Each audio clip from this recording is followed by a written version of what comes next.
If you like dealing as much damage as possible in Destiny 2, well, this build has got you covered. If you would like to know how you'd be able to deal as much damage as possible with this build, be sure to stay tuned. In order for us to deal as much damage as possible, we are going to need to have this exotic armor piece on your helmet called the Foetracer. Why? Well, let me tell you, when dealing ability damage to either majors, bosses, or players, you would grant 4 stacks of the subclass matching weapon surge. So in this video, we're using solar, so it would be solar surge. And it also highlights the target for 10 seconds each. Also, whenever you kill a highlighted target, it would also spawn a subclass matching element pickup. When they mean by element pickup, it could be fire sprites, ionic traces, stasis shards, strand tangles, or void breaches. But in this video, we're mostly prioritizing in fire sprites, but that part really isn't gonna matter because fire sprites just give you grenade energy. Why does that even matter? It just gives you like a little bit of grenade energy. Well, okay, that doesn't even matter. Let's head to the next one. So for the subclass, of course, I already mentioned we're using solar, and of course we're going to be using blade barrage, but you can use any other super you would like. But for me, I really enjoyed using blade barrage, so I'm gonna put that. And plus, it has like the fastest super, well, besides bubble for Titan, but let's not talk about that. But we can be able to decrease the cooldown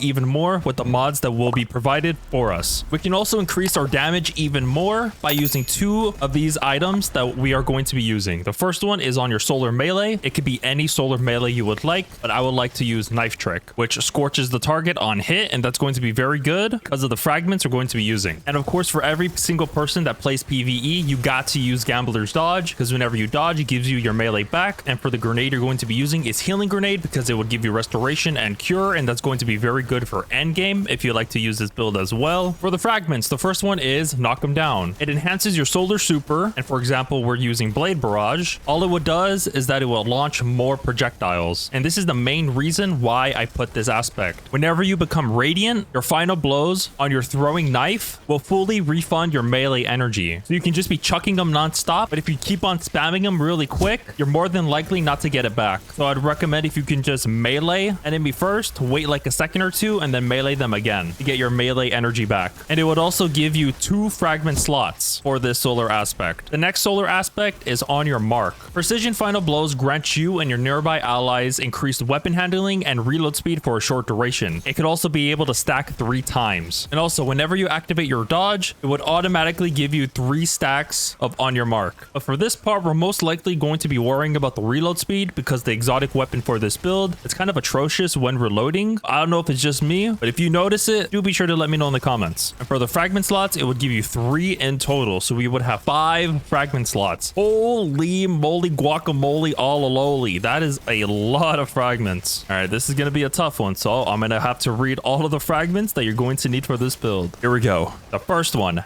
Ember of Torches. Whenever you melee, you get Radiant, and for Ember of Torches, it would give you -10 Discipline. The second one, Ember of Solace. It increases the duration of Radiant and Restoration. The third one is Ember of Empyrean. Whenever you deal damage with your abilities or solar weapons, it extends the duration for Restoration and Radiant. It would also give you -10 Resilience for that fragment. Fourth one, Ember of Singeing. Your class ability recharges faster when scorching targets. You're going to have 2 ways to scorch targets. 1 is on your weapon, and 2 is on your melee ability. Fifth and final fragment is Ember of Ashes. You apply more scorch stacks to targets. Whew.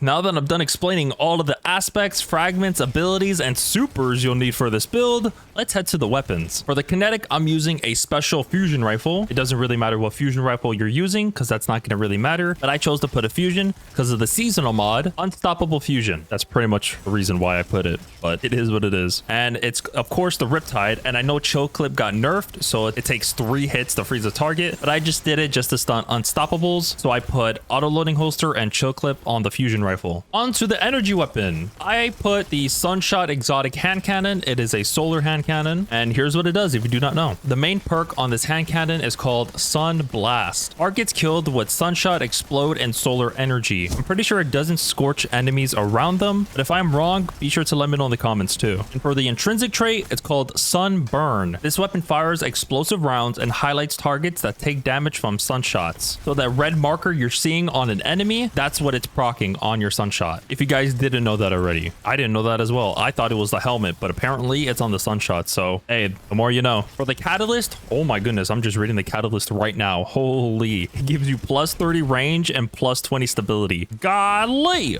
that is a lot. Onto the power weapon. For the power weapon, you have to use a solar heavy weapon. And so for this build, I'm using fixed odds that you can be able to get this in the duality dungeon. And what's crazy is that you can be able to craft this. I didn't really know that. I'm kind of surprised. All right, stop talking super. Let's continue. The perks that you're going to want to use for this LMG are Feeding Frenzy. And the most perk that's important for this LMG is Incandescent, to also scorch targets around you to proc Ember of Singeing. Here are the seasonal mods that I was using for this build. We are in season 22 at the time I'm recording this, so if you're watching this in the near future, be sure to skip this part. The first seasonal mod is on the third column slot, and it's called Elemental Orb Solar. Whenever you get kills with your solar weapons that matches your subclass, it summons a solar orb which scorches targets, but it's kind of boring out of the other two because I think that the other two orbs are way more better. But let me know in the comments of which elemental orb is better. The next 3 seasonal mods are going to be on the 4th column slot. The first one is Elemental Fury. Whenever you stun a champion, it takes bonus damage from your abilities or your elemental orbs. Next one, Communal Pickups. When an ally picks up your elemental orb, you gain bonus damage with weapons matching your subclass for 10 seconds. So by default, you can get your weapon damage surge to 4, but if you would proc this mod, you would get ×5. If you guys didn't know that already, I didn't even know that as well. I figured that out like 2 seconds ago. The last seasonal mod on the 4th column is Refreshing Pickups. Picking up an elemental orb grants energy to the least powered ability. Best seasonal mod for this build is Monochromatic Maestro. Why? Because whenever you deal damage with your weapon, it would grant your abilities 10% extra damage for 5 seconds. And if you would deal damage with your melee abilities first, it would grant your weapons that are matching your subclass an extra 10%. So it's basically like an infinite rotation. So you deal melee damage, it buffs your weapons. If you use your weapons, it buffs your abilities. And the last seasonal mod on the 5th column is Elemental Munitions. Combatant final blows with elemental orbs have a chance to drop special or heavy ammo. For this one, we're mainly prioritizing in heavy ammo because we're either going to use our primary weapon, which is our sunshot, or our heavy weapon, which is the weapon that we can get from the duality, which is called fixed odds. If you would like to know what stats I was prioritizing in this build, here's what I was using. Of course, you got to go with resilience to give you a 30% damage reduction when it's at tier 10. And there's 2 other options that you can go for. The first one would be mobility. It would increase your movement speed and your maximum jump height, and it would also reduce the cooldown of your class ability. If you want to go that route, you can do that as well. But for me, I would want to go for discipline, which decreases the cooldown of your grenades. Now let's continue on the armor mods that you'll need for this insane high damage build. You know what? I would always start from the helmet and work my way to the bottom. Now let's start from the bottom and work our way to the top to make things more interesting. On the Hunter Cloak, you're going to be using Bomber, Reaper, and Powerful Attraction. On the leg armor, you're going to be using Recuperation because we love getting health whenever we pick up an Orb of Power. The next one, Innervation, reduces your cooldown when picking up an Orb of Power. And last but not least is Harmonic Scavenger, which ties to your subclass, in which case it's solar. So it would be solar weapons grant bonus reserves when picking up ammo by that weapon. It's not going to count with your primary weapon, but it will count for your heavy. In most cases, we are going to use that as well. And also, if you guys didn't know, when you would use surges on your boots, it will not stack with Foetracer, if you guys are wondering. And onto the chest, I put melee damage resist because we're mostly going to be close to an enemy as much as possible, because we're going to be dodging and meleeing to proc Radiant on our weapons, so that would really help. And the other 2 are resist mods as well, so I put Harmonic Resistance, aka Solar Resistance, and Arc Resistance. For the gauntlets, of course, this mod is spicy meatball Italian sausage. It's heavy-handed. Whenever you get a powered melee final blow, it gives you an Orb of Power. And the next 2 mods tie to your melee. So for this one is Impact Induction. Whenever you cause damage with your melee, it reduces your grenade cooldown. And the last one is Focusing Strike. It would give you class ability energy when you deal damage with your melee. So whenever you kill someone in game, of course, with your melee ability, you'll get an Orb of Power, and you will decrease your grenade and class ability just by pressing 1 button. Last but not least is the helmet. For the helmet, of course, Harmonic Siphon. Whenever you get a double kill or more with your solar weapons, you'll be granted an Orb of Power. The next 2 mods will benefit for your super. The first one gives you bonus super energy on melee kills, which is called Hands On. And the last one is Dynamo. Whenever you dodge near a target right up their butt, it reduces your super cooldown.